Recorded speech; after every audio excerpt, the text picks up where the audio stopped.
देखिए, हम जो क्लास 10 की साइंस की सीरीज ला रहे हैं उसमें चैप्टर नंबर 3 धातु एवं अधातु इसकी 4th वीडियो है। इससे पहले हम इसी चैप्टर की 3 वीडियो ला चुके हैं। अगर आपने वो नहीं देखी हैं तो शुरुआत फर्स्ट वीडियो से करें 3rd चैप्टर की, तभी आगे क्रम से काम चलेगा। इसमें हम आगे जानेंगे। अब तक हमने क्या जाना था कि जो धातु हैं अधातु हैं इनके भौतिक गुणधर्म और धातुओं के रासायनिक गुणधर्मों के बारे में। अब इस वीडियो में हम कुछ स्टेप आगे चलते हैं और चैप्टर को आगे करते हैं। इसमें हम बताएंगे आपको जो धातु हैं और अधातु हैं ये आपस में क्रिया किस प्रकार करती हैं। अरे मान जा, ये धातु और अधातु आपस में क्रिया किस प्रकार करती हैं, यानी इनसे एक नए प्रकार के यौगिक का निर्माण करेंगे। तो देखिए, कोई भी धातु है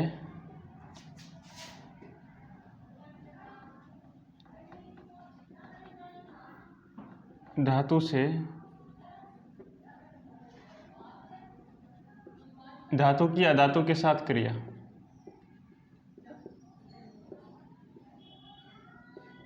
यानी धातुएं अधातुओं के साथ क्रिया कैसे करती हैं, धातुएं अधातुएं आपस में क्रिया कैसे करती हैं। एक प्रॉपर्टी मैंने आपको बताई थी जब हम फिजिकल प्रॉपर्टी पढ़ रहे थे, यानी भौतिक गुणधर्म धातुओं और अधातुओं के। मैंने बोला था कि धातुएं इलेक्ट्रॉन त्याग कर धनायन बनाती हैं, पॉजिटिव आयन, और जो अधातुएं हैं वो इलेक्ट्रॉन ग्रहण करके ऋणायन बनाती हैं। ये मैंने आपको बताया था, शायद मैंने लिखा तो नहीं था लेकिन बताया ज़रूर था। उसी प्रॉपर्टी से यहाँ पर ये आपस में क्रिया करती हैं। देखो, इनको चाहिए क्या, कोई भी एलिमेंट है, कोई भी तत्व है, चाहे धातु हो अधातु हो, वो अपने बाहरी कोश में जो कि उसका संयोजकता कोश है उसमें उसको पूर्ण करने के रूप में देखेगा। संयोजकता कोश कैसे पूरा हो रहा है, अधातु के संयोजकता कोश में इलेक्ट्रॉन और चाहिए तो वो ग्रहण करेगी और धातु त्याग देगी, तब पूरा हो जाएगा। इसी को देखिए, जैसे हम एक धातु लेते हैं सोडियम, इसका परमाणु क्रमांक कितना है 11, तो इसमें इलेक्ट्रॉन भी कितने हैं 11। इलेक्ट्रॉनिक विन्यास देखें 2 8 1, जबकि स्थायित्व का क्रम है 2 8 8। तीसरे कोष में कितने चाहिए, या तो 8 चाहिए, 8 तो हो नहीं सकते क्योंकि 7 इलेक्ट्रॉन इसको कोई देगा नहीं, तो ये 1 इलेक्ट्रॉन त्याग सकती है। ये सोडियम धातु है, तो क्या हो जाएगा इसका इलेक्ट्रॉनिक विन्यास 2 8, यानी इसका संयोजकता कोष पूरा हो जाएगा। 8 तो भरा हुआ है, तो ये 1 इलेक्ट्रॉन को त्याग देगी, तो क्या बनाएगी 1 इलेक्ट्रॉन त्याग करके 1 इलेक्ट्रॉन त्याग करके बनाएगी सोडियम प्लस धनायन। ऐसे ही हम एक अधातु देखें क्लोरीन, ये क्लोरीन, इसका परमाणु क्रमांक 17, कितने इलेक्ट्रॉन 17। इलेक्ट्रॉनिक विन्यास देखें 2 8 7, बाहरी कोश में 7 इलेक्ट्रॉन है, ये 7 इलेक्ट्रॉनों को त्याग नहीं सकती है, लेकिन 1 इलेक्ट्रॉन ग्रहण कर सकती है, जिससे इसमें कितने इलेक्ट्रॉन हो जाएंगे 8, यानी ये स्थायित्व को प्राप्त कर लेगी। तो ये 1 इलेक्ट्रॉन ग्रहण कर सकती है। अच्छा, ये तो त्यागेगी, ये तो त्यागेगी 1 इलेक्ट्रॉन, और ये 1 इलेक्ट्रॉन ग्रहण करेगी, तो क्या बनेगा क्लोरीन नेगेटिव चार्ज आ जाएगा इसके ऊपर।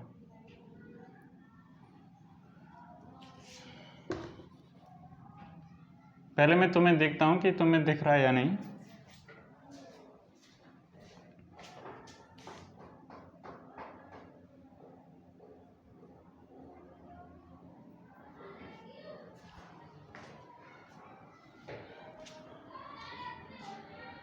तो इसमें अभी तक कुछ भी नहीं था, मैंने इतना ही बताया कि जो धातु है यानी मेटल है, उसके बाहरी कोश में हमेशा 1 या 2 या 3 इलेक्ट्रॉन पाए जाएंगे, उनको वो त्याग कर क्या बनाएंगे धनायन।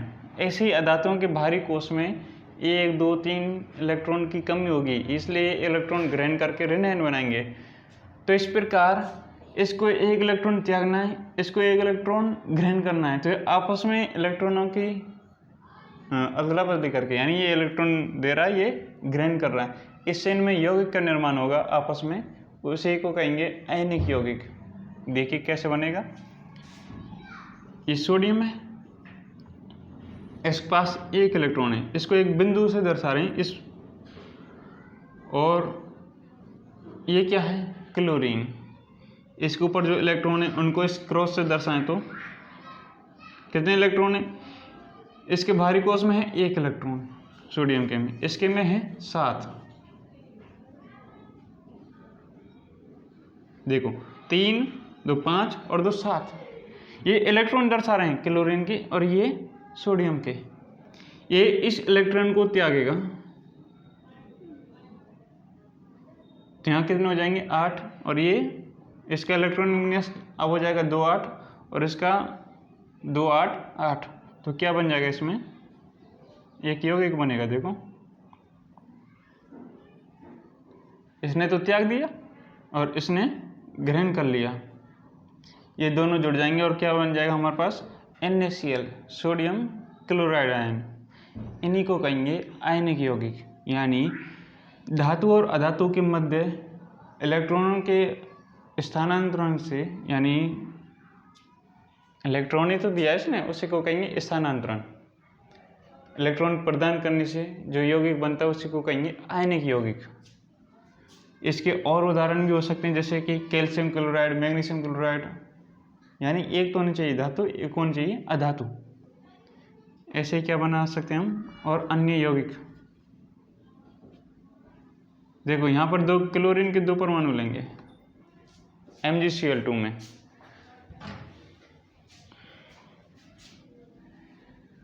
सेम क्रिया होगी। इसके ऊपर भी कितने इलेक्ट्रॉन है, 8 8 नहीं 7। 8 तो तब होंगे जब मैग्नीशियम एक इलेक्ट्रॉन देगा।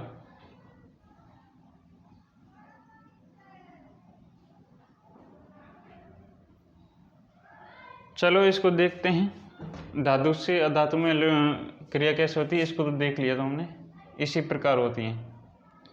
अब हम सीधा किसको लिख लेते हैं, आयनिक यौगिक को। आयनिक यौगिक की जो डेफिनेशन है उसको लिखते हैं। इसमें तो कुछ भी नहीं है। धातु अधातु के साथ क्रिया कैसे करती है, कैसे करती है, धातुएं इलेक्ट्रॉन त्याग कर धनायन बनाती हैं। देखो लिख ही लो, जब लिख ही दिए तो इसमें क्या लिखना है, इसमें लिखना है तत्वों की अक्रियाशीलता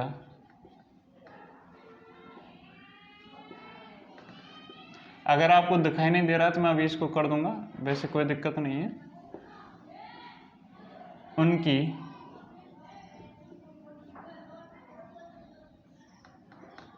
भारी कोश के, नहीं भारी कोश लिखो चाहे संयुक्त कोश लिख लो, एक ही बात है। संयुक्त कोश को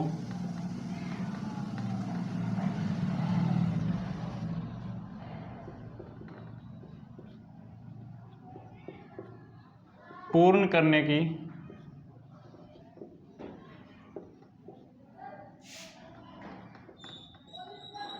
प्रवृत्ति के रूप में देखी जाती है। अभी मैं चेक करता हूँ।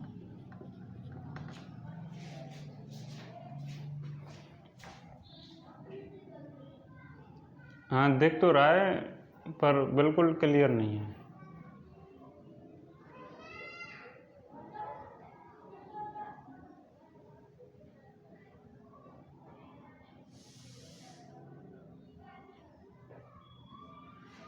काम चल जाएगा। तत्वों की अक्रियाशीलता उनकी संयोजक कोश को पूर्ण करने की प्रवृत्ति के रूप में देखी जाती है। बाहरी कोश किस प्रकार पूर्ण हो रहा है, इलेक्ट्रॉन त्यागने की जरूरत है तब पूरा होता है, तो इलेक्ट्रॉन त्यागेंगी धातुएं। कोई सी भी धातु में देख लो, जैसे मैं अभी बताऊंगा। नॉर्मली क्या होता है, धातुएं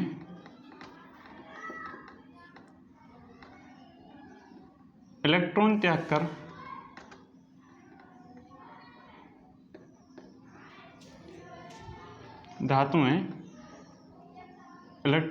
कर धनायन बनाती हैं,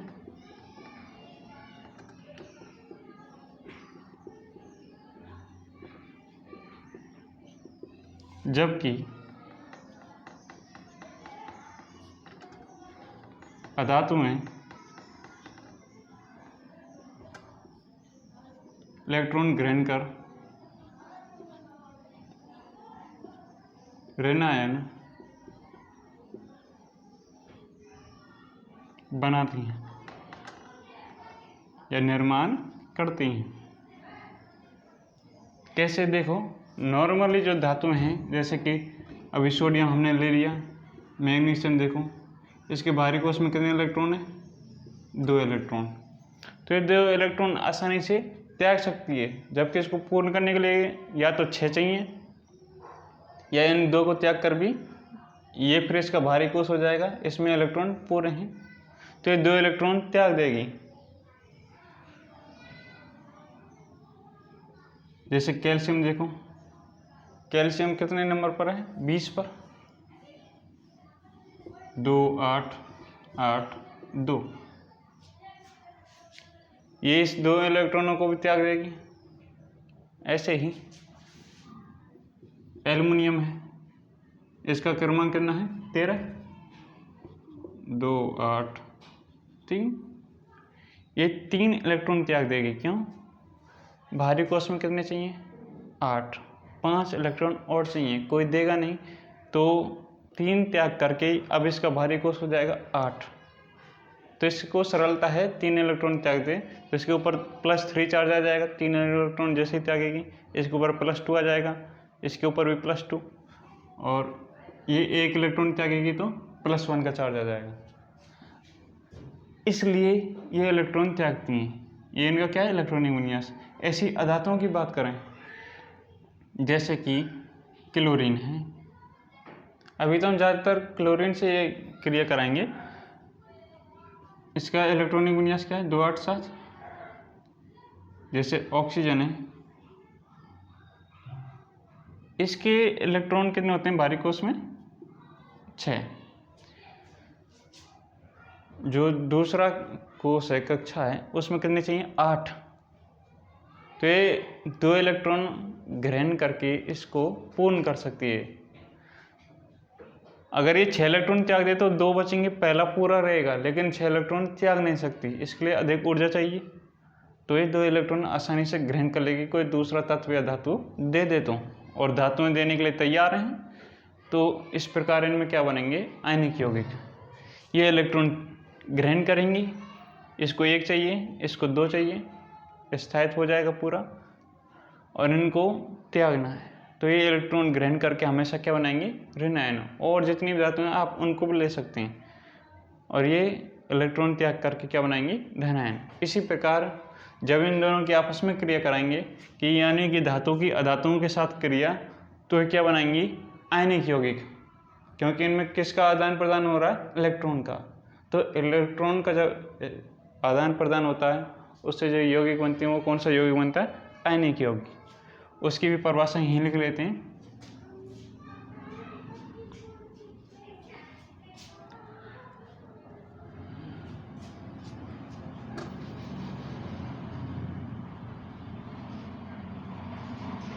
इतना तो तुमने देख लिया है ना,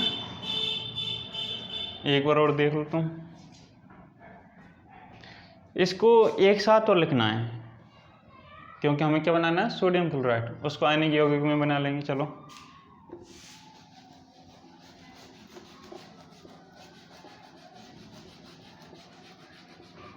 ये सब भी लिखना था, है ना, ये भी, ये लिखना नहीं है, इसको तो बस ध्यान रखें।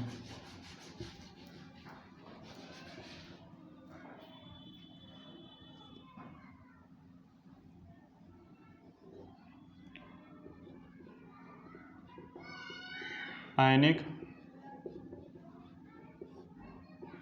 यौगिक।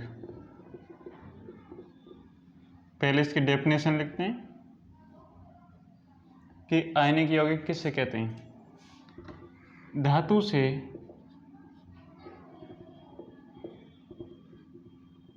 अधातु में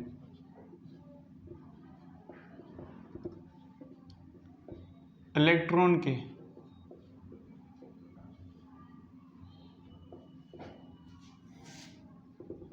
स्थानांतरण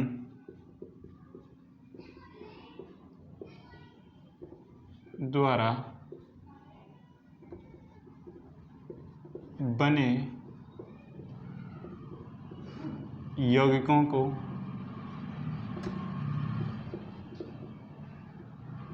आयनिक यौगिक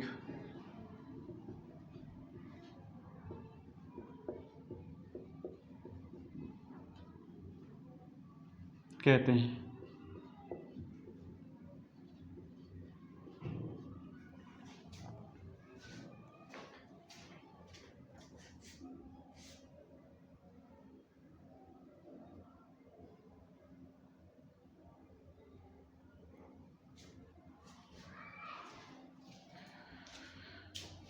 तो आयनिक यौगिक सिंपल सा है। इसी के बाद कि धातु से जो अधातु में इलेक्ट्रॉन का स्थानांतरण हुआ है, धातु ने जो इलेक्ट्रॉन अधातु को दिया है, इनके दौरान जो यौगिक बना है वही क्या है, आयनिक यौगिक। जैसे कि एग्जाम्पल के रूप में आप लिख सकते हैं sodium chloride, magnesium chloride, calcium chloride, calcium oxide, lithium chloride, बहुत सारे लिख सकते हैं। इनका निर्माण कैसे होता है अभी मैंने बताया था, बिल्कुल सेम वही प्रोसेस अपनानी है जैसा अभी मैंने सोडियम क्लोराइड का निर्माण किया था। जैसे कि ये सोडियम है, इसके ऊपर इलेक्ट्रॉन को हम इस पॉइंट से दर्शाएं, इस बिंदु से, और ये क्लोरीन, इसके ऊपर जो इलेक्ट्रॉन है उनको क्रॉस से दर्शाएं, तो इसके बाहरी कोश में कितने इलेक्ट्रॉन है, 7, इसके में 1 है। ये इलेक्ट्रॉन कहाँ जाएगा, क्लोरीन के पास।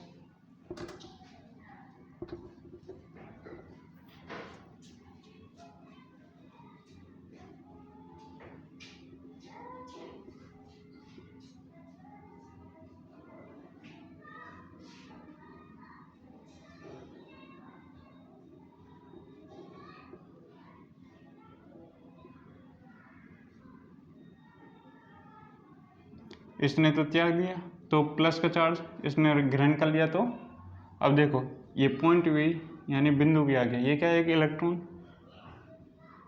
इसको डायरेक्ट लिख लेते हैं, चाहे ऐसे भी लिख लो।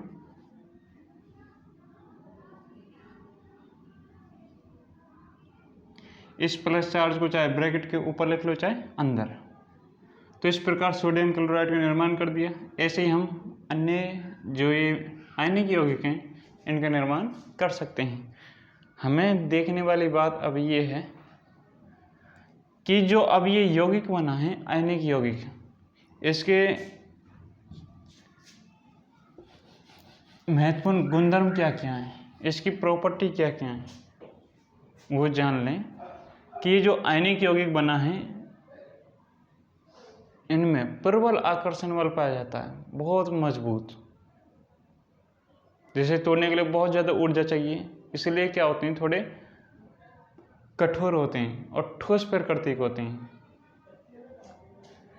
इनका गलनांक और क्वथनांक भी उच्च होता है। उसका भी कारण यही है कि इनका जो आकर्षण बल है वो मजबूत होता है।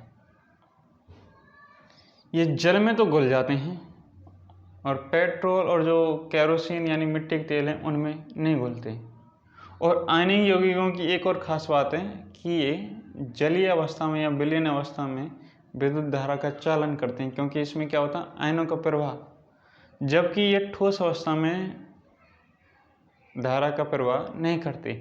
यह एग्जाम में क्वेश्चन भी बन सकता है कि जो आयनिक यौगिक हैं ये ठोस अवस्था में धारा का प्रवाह या चालन नहीं करते हैं, जबकि गलित अवस्था में करते हैं या विलीन अवस्था में करते हैं। ऐसा क्यों है, अभी इन्हीं को हम लिखते हैं। पहले पॉइंट्स के रूप में लिख लेते हैं। जिससे तुम्हें दिक्कत नहीं हो। तो आयनिक यौगिकों के गुणधर्म।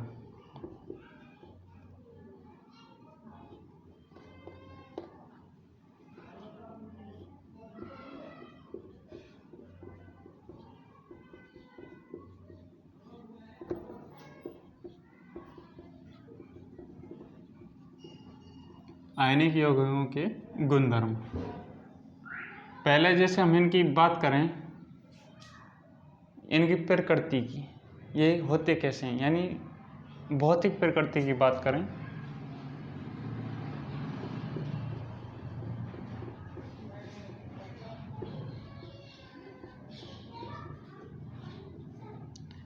तो भौतिक प्रकृति में देख सकते हैं कि आयनिक यौगिक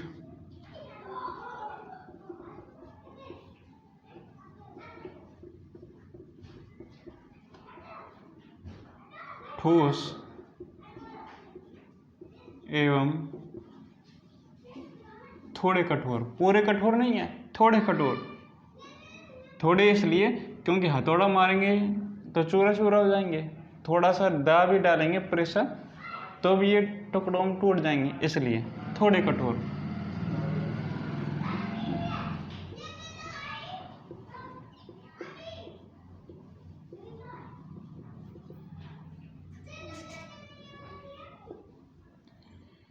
ये दाब,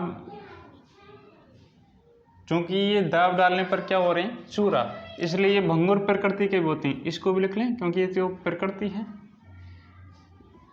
ये भंगुर होते हैं।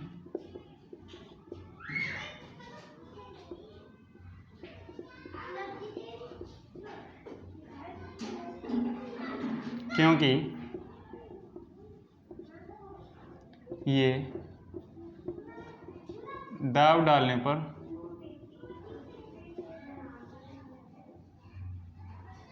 टुकड़ों में टूट जाते हैं।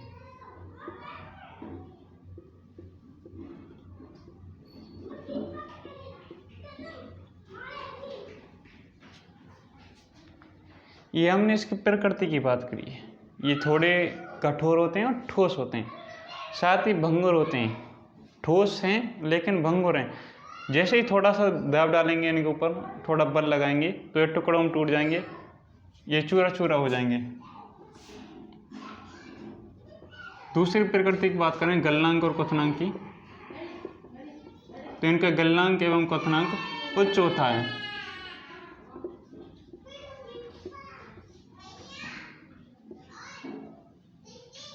इनका गलनांक और क्वथनांक उच्च होता है। क्या कारण है? क्योंकि इनमें प्रबल आकर्षण बल पाया जाता है आयनों के मध्य, जिसे तोड़ने के लिए बहुत ज़्यादा ऊर्जा चाहिए, इसलिए।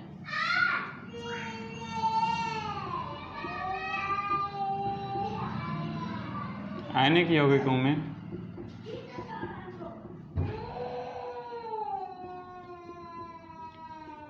आयनिक यौगिकों का गलनांक एवं क्वथनांक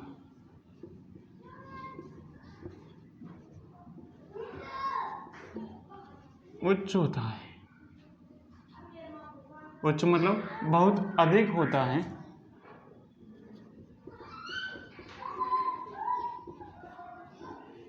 क्योंकि इनमें आयनों के मध्य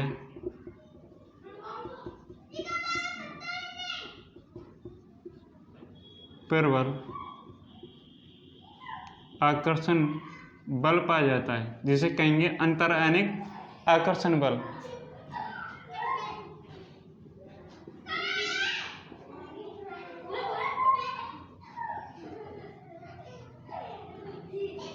जिसे तोड़ने के लिए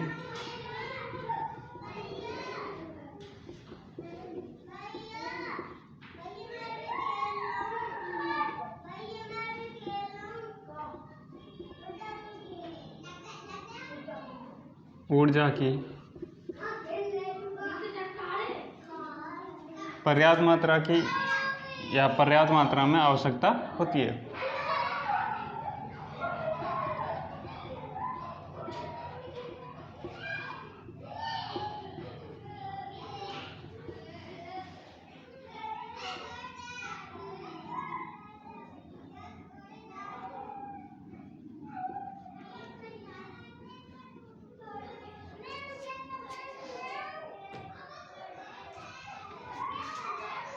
ये जो इनके मध्य प्रबल आकर्षण बल पाया जा रहा है आयनों के मध्य, इसे ही तोड़ने के लिए ऊर्जा बहुत अधिक चाहिए।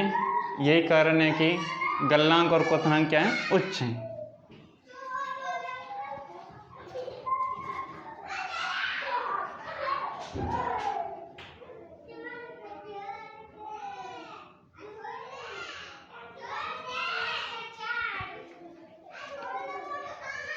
थर्ड बिंदु की बात करें, तीसरे पॉइंट की, तो है विलेयता। किस किस में विलेयता है या विलेय है?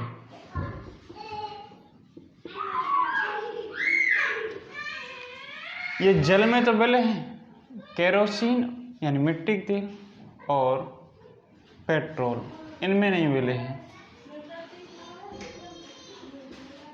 आयनिक यौगिक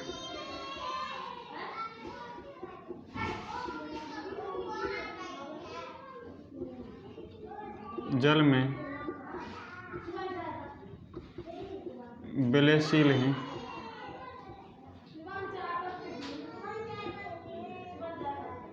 जबकि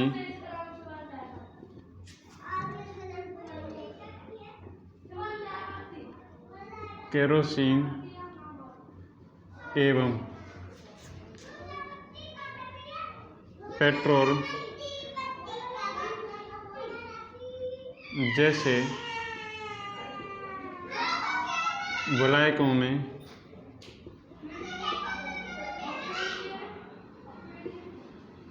अविलेय हैं।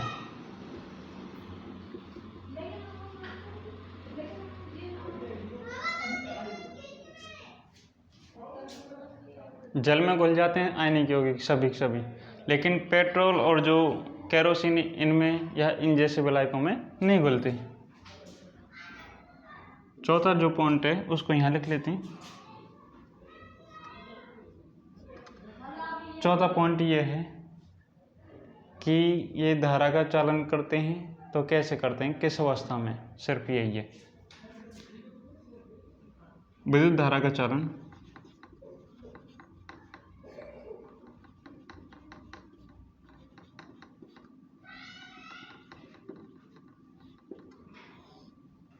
तो लिखेंगे ये जलीय या विलयन अवस्था में धारा का चालन करते हैं, प्रवाह करते हैं, जबकि ठोस अवस्था में नहीं करते, क्योंकि ठोस अवस्था में क्या होगा, ये दृढ़ संरचना होगी इनकी, यानी आयनिक यौगिकों की कोई गति नहीं होगी शुष्क अवस्था में। तो जबकि विलयन अवस्था में क्या होगा, आयनिक यौगिक जो हैं उनके जो आवेश हैं आयनों के विपरीत हैं। इसमें क्या है, एक तो प्लस वाला है, एक माइनस वाला है, वो विपरीत इलेक्ट्रोडों की ओर गमन करेंगे, यानी कि आयनों का प्रवाह होगा, जिसके कारण ये जलीय विलयन में या विलयन अवस्था में विद्युत धारा का चालन करेंगे।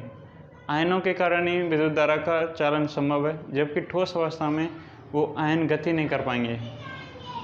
उसमें क्या होगी, बिल्कुल दृढ़ संरचना होगी, आयन मुक्त नहीं होंगे। इसलिए इसी पॉइंट पे लिखते हैं आयनिक यौगिक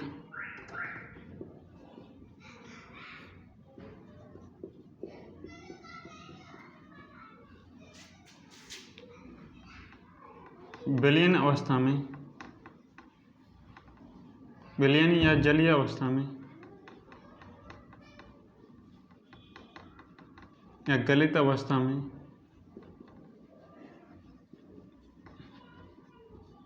विद्युत धारा का चालन करते हैं।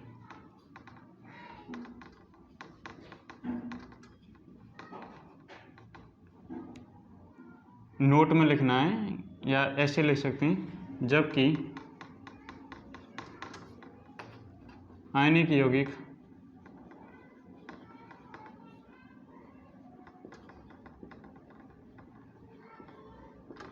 ठोस अवस्था में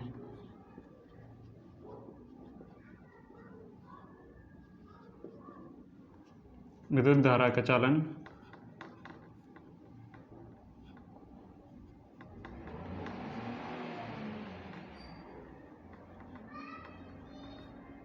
नहीं करते हैं।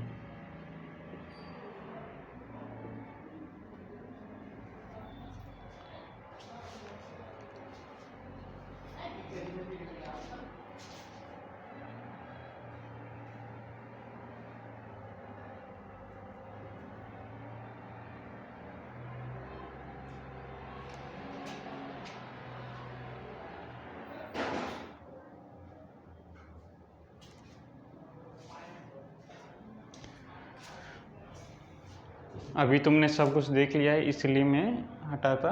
तो इसमें क्या है, यहाँ कारण भी लिख सकते हैं, ये प्रश्न भी बन सकता है कि जो आयनिक यौगिक हैं वो गलित अवस्था में धारा का चालन करते हैं जबकि ठोस अवस्था में नहीं करते, क्यों? Question mark. इम्पोर्टेंट है, इसको याद रखें।